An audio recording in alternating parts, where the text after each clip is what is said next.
YouTube Ozzico in the Goat House is back with our Week 3 score predictions, predicting the score to every NFL game all year long. This video is every single Wednesday. We also take a look at the spreads of each game. So I'm excited to break this down. We had our straight-up picks with the other members of the Goat House go up last night, and somebody was definitely messing with my mic while they were here yesterday because something's definitely off with it. But moving on. Power rankings also went up. We got all kinds of weekly content here, so join us, like, subscribe, turn notifications on. We have our picks leagues going on with prizes and ways for you guys to get involved. It's not too late to join if you're joining the Super League because the best score of each week, not on the year, best score of each week gets their picks featured in our weekly picks videos. Prizes are from the GLD shop. I'm rocking their Bucks chain right here. NFL pendants, chains, from all different sports as well, made from real gold, very affordable. We have a code GOAT for 33% off, makes it even more affordable. NFL players rock their stuff, always coming out with some new sick stuff. So check it out. There's a link down below for them. Make sure you use code GOAT. There's any links you're looking for pinned in the comments. Make sure you follow us on Twitter. We talk during live games with takeaways and more on our Twitter. News, rumors, updates as well. So GLD, we got a giveaway going, and they have the league prizes. Links down below for everything there, and you see some NFL players rocking their stuff. But we're moving on to Thursday Night Football. Should be a tight one. I got a 3-point win for the Browns. I was actually the only one to pick the Browns in that picks video. Everyone else went with the Steelers. I was surprised by that, very surprised.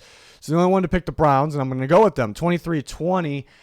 I think I trust them a little bit more. I don't like either offense really right now. I do like the running. It's the one thing I do like, though. I like the running game of the Browns. I think their offensive line is also a lot better than the Steelers. But Brissett, Trubisky, we're in the same boat there. But I'm going to trust the Browns running game to get the job done. Chubb and Hunt should find the end zone, should find the production.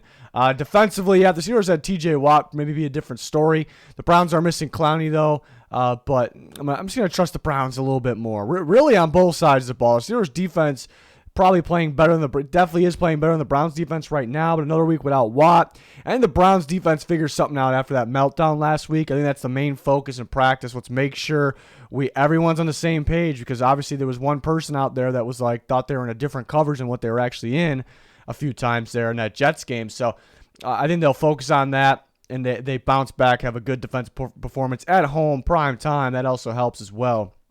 So the Browns by 3. Texans and Bears. I got a squeaker. 17-16, 1-point squeaker. The Bears are favored by 3. That's going up. So people we're betting on the Bears. It looks like wherever it started, 1.5, 2, around that range. But I did notice it was moving up. So people maybe putting money on the Bears. But it should be a tight game. I think the key for both these teams is running the ball. Honestly, it's funny because the key for the Bears in general is to pass the ball more, because 11 attempts last week and 18 or so the week before is just not enough, right? And the Texans, it's kind of the opposite. It's you're putting too much on Mills. He didn't need to throw as many times as he did last game. Run the damn football. They need to run the ball more, pass it less. So it's almost like the opposite in general to help these teams. But in this game, looking at the matchup, I think you can run on the Texans, and I think that's how you could beat them, and you can control the clock. The Broncos had some success running on them last week. Taylor the week before with the Colts. And the Bears, you saw the Packers, they had extreme success running on the Bears last week. I know you have Aaron Jones, A.J. Dillon, so that definitely helps. But it looks like that could be the game plan for this game, and whoever runs the ball better could win the game. And I like me some Dameon Pierce. I just don't trust the Texans to give him the ball enough, or... Well, at the same time, they really jacked that up because they gave Dameon Pierce little carries in week 1. They mainly gave it to Rex Burkhead. And in week 2, they gave all the carries, which wasn't enough, to Dameon Pierce, but all of them, none anywhere else to any running back. So they're a little bit, it's a little bit of clusterfuck there, their game plan with the running game and how they're dividing up the carries and their decision-making throughout the game. So I'm going to trust the Bears. The Bears like to run the ball. They have a good duo there at Montgomery and Herbert. So I'm going to trust the Bears because of the running game there. But it should be a defensive game. A lot of running clock here.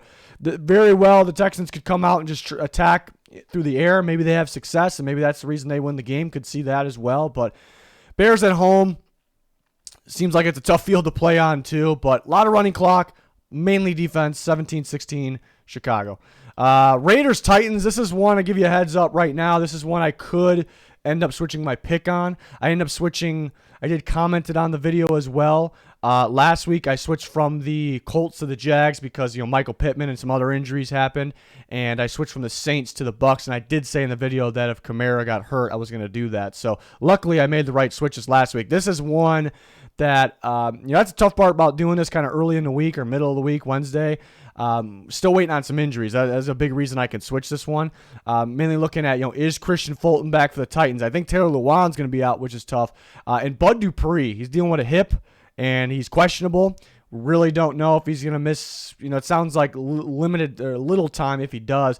That's a big one, though. If Bud Dupree's out, I'm probably switching because you're already missing Harold Landry, and then you're missing both your pass rushers, and then the Raiders got their pass rushers, which need to step it up. They haven't been getting enough pressure. I'm not really worried about Max Crosby, but Chandler Jones did dominate the Titans last year. It was week 1. So not that it has anything to do with it, but they got to deal with some guys over there, some big-time pass rushers. But my feeling here is, it's weird that one of these teams is going to be 0-3 unless they tie. My feeling here, though, as long as the Titans are kind of healthy, Fulton back, Dupree playing, I think Jeffrey Simmons is going to be a problem for the Raiders' interior offensive line. I think both the offensive lines in this game could struggle a bit, but I think Simmons ends up being a big problem. Run and pass game. But looking at Derrick Henry, people are doubting Derrick Henry right now. I feel like that's the last guy you want to start doubting. I see people talking about, is he washed up? Is he declining? Just because of 2 weeks. It's a little weird. And I think he can go off in this game. And at home, Titans, they're looking to bounce back, get a win. So I think they close it out here. But both these teams been extremely disappointing here. Obviously, the Raiders blowing that game. And the Titans blew a comeback week 1, the Raiders in week 2. So I'm going to go with the Titans. I'm monitoring the injuries, though. If this was in Vegas, I'd probably pick the Raiders right off the bat. I think home field's definitely playing a part. But we'll go with the Titans here, 26-24. It's an extremely tough one. I would not throw money on that one right now just because we just really don't know a lot right now. So that's a good one, though. You could go either way, so that means it's a good one. Chiefs and Colts. There's a scenario in my head where I can see the Colts starting with the ball and they're just jam the ball down the Chiefs' throats, run so much clock, find the end zone. Jonathan Taylor just continues to do that the whole game because I do think you can run the ball on the Chiefs, especially with a good running back like Taylor, and that just really throws off the Chiefs' momentum. The game, there's a scenario in there, but things have to go to plan. You have to start almost have to start with the ball. You have to run the ball. Matt Ryan can't make any mistakes. The receivers can't make any mistakes. Mainly you just got to run the ball. But so things need to happen, and you need to count on the Chiefs not getting in their groove. So at the end of the day, I'm going to trust the Chiefs that they will find offense. Playing against a Gus Bradley defense was a big factor as well. Who when he was with the Raiders, Mahomes and company had their way with there. It is a little bit different of a defense, maybe more talent. But I think the Chiefs will be just fine offensively, and not a lot of trust in this Colts offense right now. I trust the running game. But if you're playing a high-scoring team like the Chiefs, can you rely on the running game, So Matt Ryan's got to figure it out. These receivers got to figure it out. They got to get healthy as well. So I go with the Chiefs 31-20, and that one. Bills, Dolphins. Yeah, I'm going to go a little bit lower scoring than maybe most people would predict. I don't know. Just based on how these teams are scoring, I guess that's why I would think people would predict more. So I'm going to go a little less, maybe a little bit more defense in this one.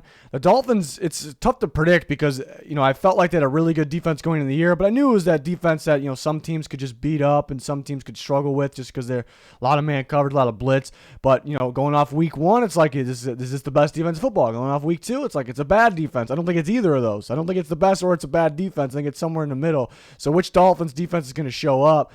And this one is kind of a big question. I think them being home and the heat is a big-time factor, especially early in the year. It could play a part. Maybe could slow these teams down a little bit. I think we can So I think we'll see a little bit less scoring for those reasons as well. And the Dolphins know they can't go in there with their a lot, because they like to run a lot of cover zero. It's man coverage, safeties in the box, blitzing, and they know they can't do as much of that in this game, which could help in their favor because there's really not much of a game plan for whatever else they're going to throw at the Bills. So maybe the Bills don't score as much as they normally do here, but I really like the Bills' defense on top, and they score enough. 27 is a lot of points, but I really like the Bills' defense as well. I don't think they're going to be too worried about the run game of the Dolphins, even though it could be sneaky. I think they're going to get after Tua. I think they're going to, keep Waddle, and I think Hill and Waddle could have a good game still, but they're going to keep them in front of them for the most part there. So I actually think a little bit more defense in this one, a little bit, 27-23.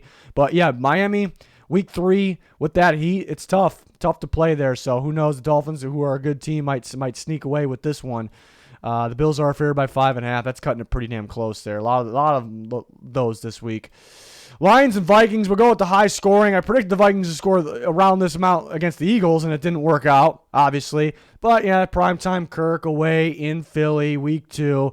I don't think we can go off of that one completely, but Kirk got definitely played better.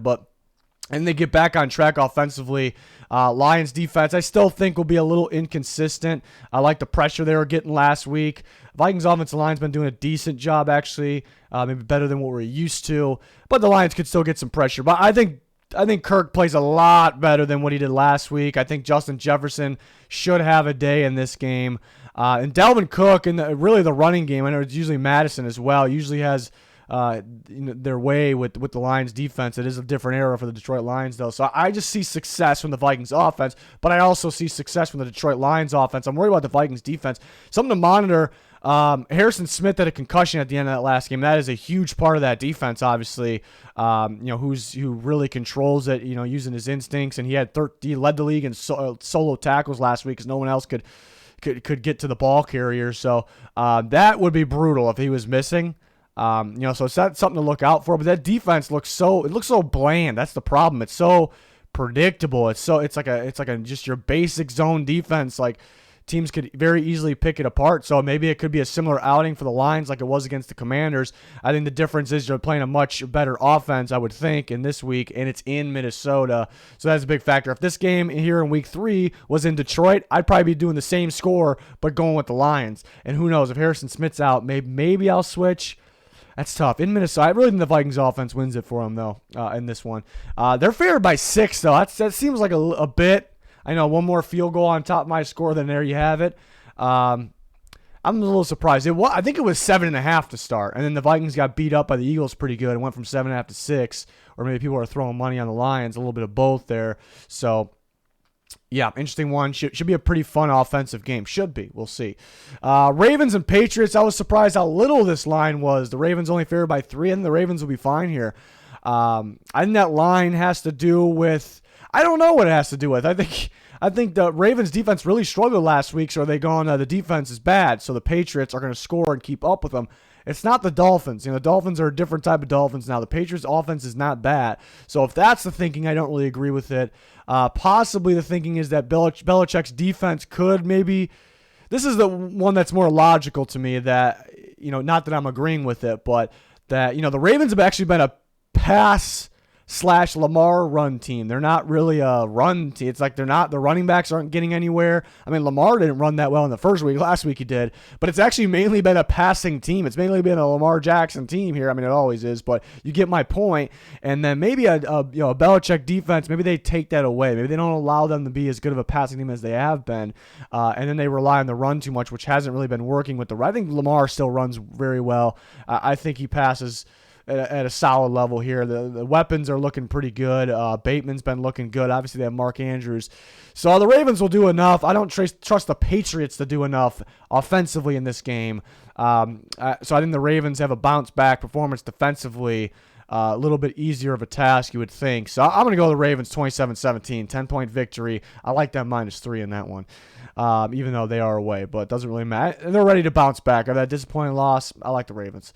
Bengals and Jets, pretty tough because the Bengals been bad, and they are a team that even when they were good kind of played down to their opponents. They lost to the Jets last year. Jets got some momentum after that last game.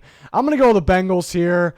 Very tough to predict, but they had to deal with TJ Watt in week 1, who does it himself but also creates for his teammates, and then Micah Parsons in week 2, who, I mean, that's the definition of a guy that can do it himself and creates for his teammates because he lines up everywhere, the focus is on him. And so they had to deal with some crazy pass rush the first 2 weeks. And the Jets pass rush could be all right. They got former Bengal Carl Lawson. They got Jermaine Johnson. They got a number of guys. You don't have to sit here and list them. They got some good young defensive players here that can get interior or pressure on the outside. Pressure from both, I'm trying to say. And that could be the case here. I just don't, they don't have that elite power that the last 2 teams had. So it could be a little bit easier on Joe Burrow. But he's got to stop with the panicking, too, because he's been hit so many times and pressured so many times that when the rare times that he does have time, he thinks he doesn't. So a little bit in his own head there. So that can't happen. sometimes we see that happen, and it kind of sticks with quarterbacks. So I don't think it'll be the case because Joe Burrow is just too damn talented. And he dealt with pressure last year, and he got to the Super Bowl. So just hopefully hopefully him, the offensive line, everybody gets out of that funk. But I think they'll get going a little bit this week. I'm predicting them to move the ball much, much better. I'm thinking maybe the Jets clutch up in the red zone, though, maybe some field goals for the Bengals, but I think it'll be enough. Jets offense was actually electrifying last week. The Bengals defense, it's a good defense, but it's a little disappointing for playing Cooper Rush.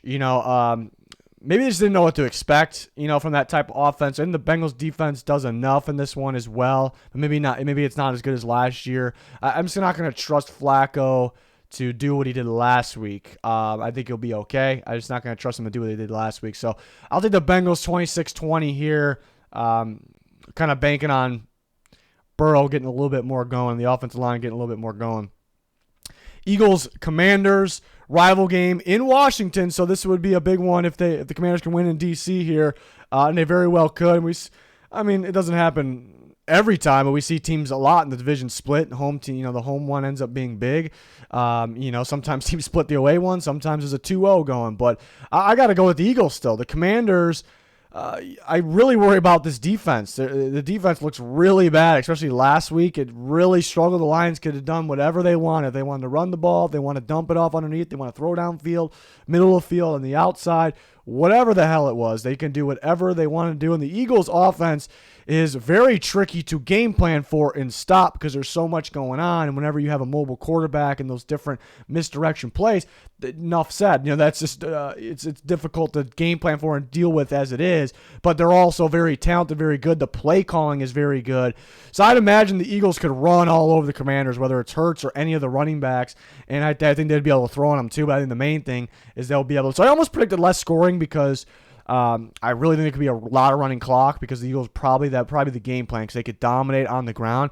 But against the Commanders defense, you almost can break that long run and score instantly where you're not draining the clock a lot. So that's why I kind of went with that 30 range for the Eagles there. So honestly, I think they can do whatever they want, against the Commanders defense. They're going to need Chase Young back, but I don't know if that's even going to solve it. And then defensively, the Eagles defense really stepped up last week. I kind of see some of the same things. With the Commanders, I think they could be slow in the first half offensively and they have to adjust and figure it out and then maybe kind of get going a little bit later against a good defense here, but just not enough. So I'm going to go with the Eagles 30-20, and they're favored by 6.5 there. Maybe that's a trap game, though, because it's in Washington. They'll have the crowd. It's a big game. Just all the matchups just says the Eagles. It just all points to the Eagles there. Saints, Panthers. I could see the Panthers squeaking this one out because they got to at some point here. They have talent on their team, but I got to go with the Saints. The Saints defense, I love that defense still. It played very, very well last week. It played very well at the end of the first game of the week of the year in week 1, and I think it plays well in this game. The key for the mistake from the Panthers the last couple weeks was starting slow.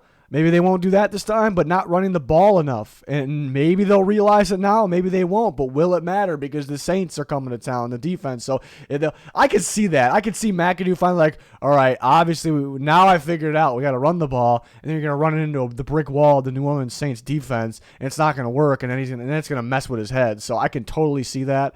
Actually, I'm going to go ahead and predict that. It's a classic McAdoo moment there. And the Saints got the secondary to lock down the Panthers too. So I still think Baker's decent, probably better than what people think. Not that he's great. It's just I don't like the way that offense is called. They're making it harder for him. I just think the Saints defense is the matchup problem here. So I'm going to go with the Saints. I don't think they'll get a whole lot of offense going. They're a little beat up. They got to make sure Winston manages the game a little bit better. I think he'll do that. Maybe throws an interception, but it's mainly the Saints defense who maybe even scores on defense possibly in this game. 20-16 Saints, and they're favored by 3. Jags, Chargers. I believe Herbert will play. If he doesn't play, I'll probably go with the Jags because that is a huge piece there. But I'm just counting on him playing. I think the Chargers at home get the job done. The Jaguars had a really good outing defensively last week. I said in the offseason, too, that defense could be sneaky because there's different alignments. They can show blitz, and you don't know if they're blitzing or not. They can do a solid job stopping a run. They got some playmakers back there, and they showed that last week. I just think it's not going to be every single week. It's still a young defense getting better. Dealing with Herbert, dealing with this explosive offense in LA, I think they could struggle a bit there. So I think the Chargers will do enough offensively, and the Jags, they executed in the red zone last week. It's been a problem in the past, so maybe a little hit or miss there in the red zone this week here. So I'm just going to trust the Chargers. I think that pass rush is a big factor for the Chargers defense in this one, but mainly just too much on offense. So we're going to go with the Chargers 31-23. Rams, Cardinals, very tough to predict, mainly because the Cardinals, through at least 6 quarters of this year so far, they looked really bad. Like this looked like one of the worst teams in football. And then the last, 2 or overtime, or maybe it was just the fourth quarter and overtime, they looked pretty good. And maybe they figured something out. Maybe they gained some momentum, maybe going forward. And so it's impossible to know. Like it's one extreme to another. There, it's like you don't know which one we're gonna get. Like if you get the most of the game, the early portion Cardinals, like they're gonna get their ass beat in this game. If you get the ones that finished off that last game, they'll probably win this game. So it's pretty. I'm thinking somewhere in the middle, but maybe a mixture of both, which you can't have. You got to have consistency here. So I can't fully trust or figure out the Cardinals at the moment. So I'm going to go with the Rams. I also think a big reason the Cardinals came back and beat the Raiders was because the Raiders could not get any pass rush. Murray was able to do whatever he wanted to do.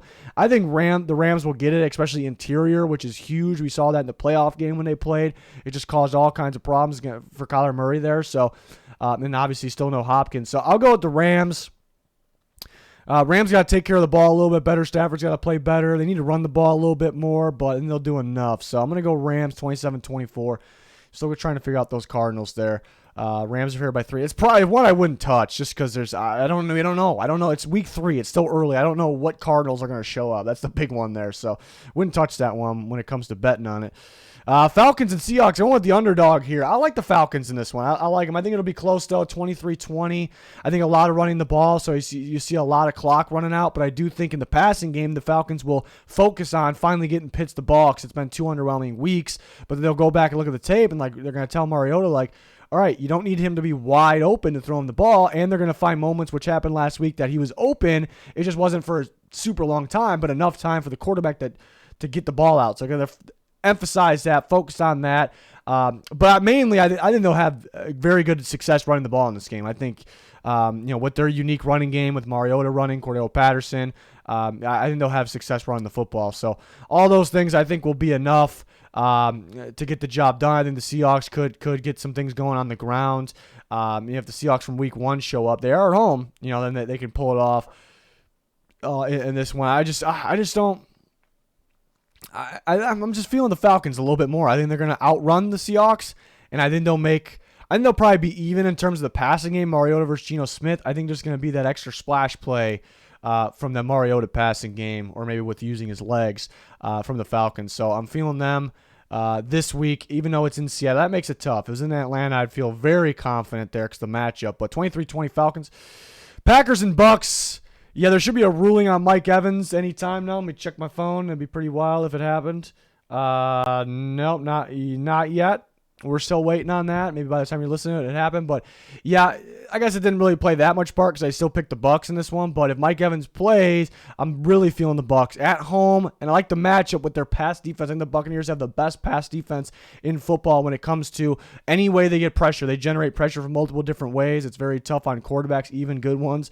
And their secondary is so good. But I love the disguise. Like it feels like it's a in-season defense, like a season defense, like week 15. Like that's what it feels like with the Buccaneers. So credit to Todd Bowles because they're giving unique looks. Guys they're in sync. They're not blowing any covers, which a lot of teams are doing right now.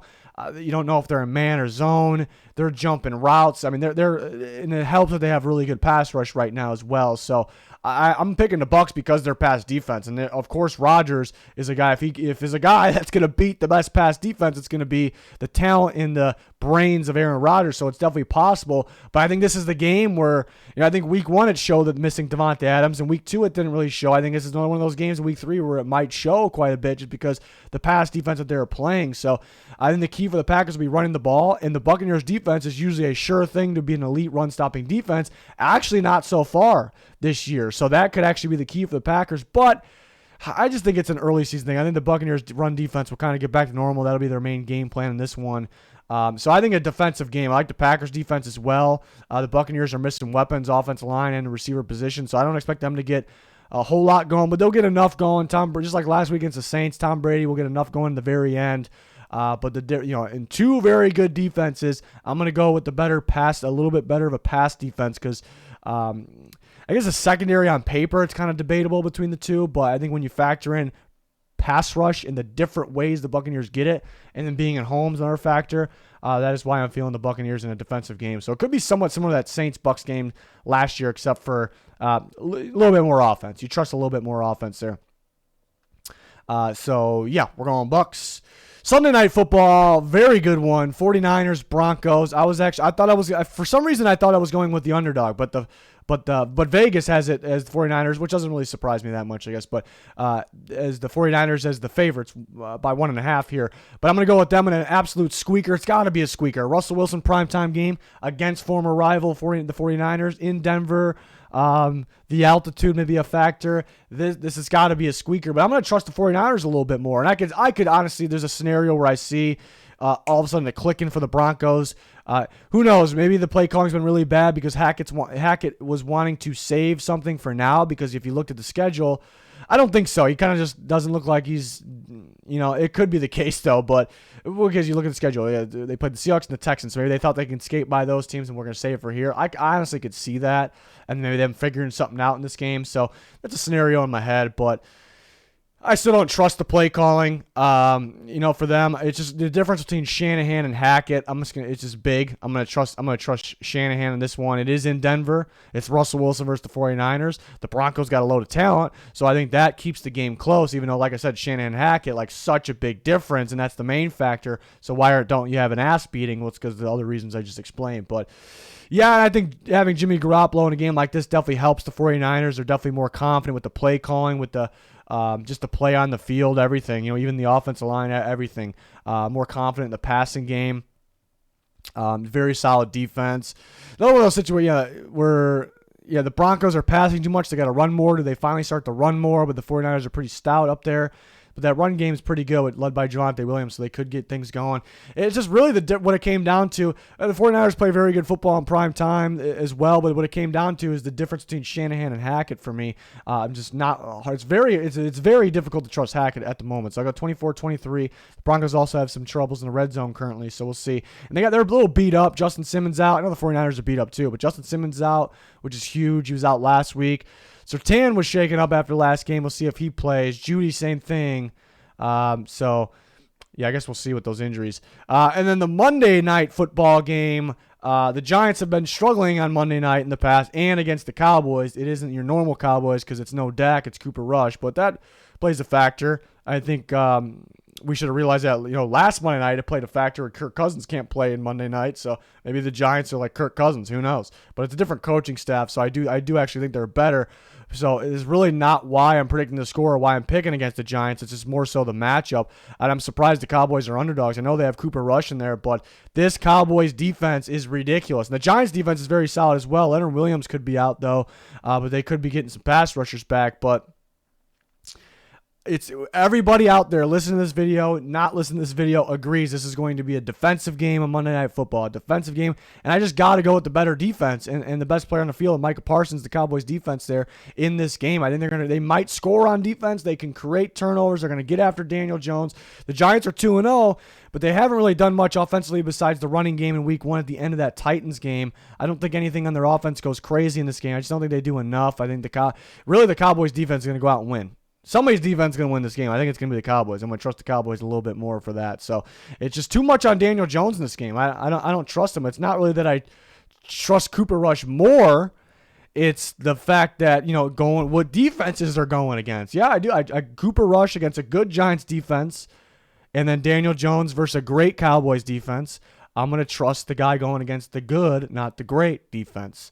Especially if Leonard Williams is out. I know they're going to get, possibly some pass rushers back. We'll see if Leonard Williams plays. But, Yeah, just that's the main thing, though. I think really there's problems caused for Daniel Jones because how good that defense is. I think there's probably at least one takeaway for that Cowboys defense. But again, I was predicting the defensive game the whole way in this one, so I'm just gonna have to go with the better defense. So I'm gonna go with the Cowboys on that one in a very low-scoring defensive game there. So 17-13, and they're underdogs. So that's interesting. But maybe it is hard to see Cooper Rush starting 2-0 this year, starting 3-0 in his career. Giants would be going 3-0 if they won this game. So, again, I can see either team winning. It's not going to shock me either way. But I had my reasons. That'll wrap it up for the Week 3 score predictions. We're back every single Wednesday with this. We got straight-up picks with the boys every Tuesday night, power rankings every Tuesday. Loads of content here covering the NFL, even in the offseason. So join us, like, subscribe, turn notifications on. Be much, much appreciated. Make sure you follow that Twitter. Links pinned in the comments for anything you're looking for. That is going to do it. Thanks for watching. Goodbye.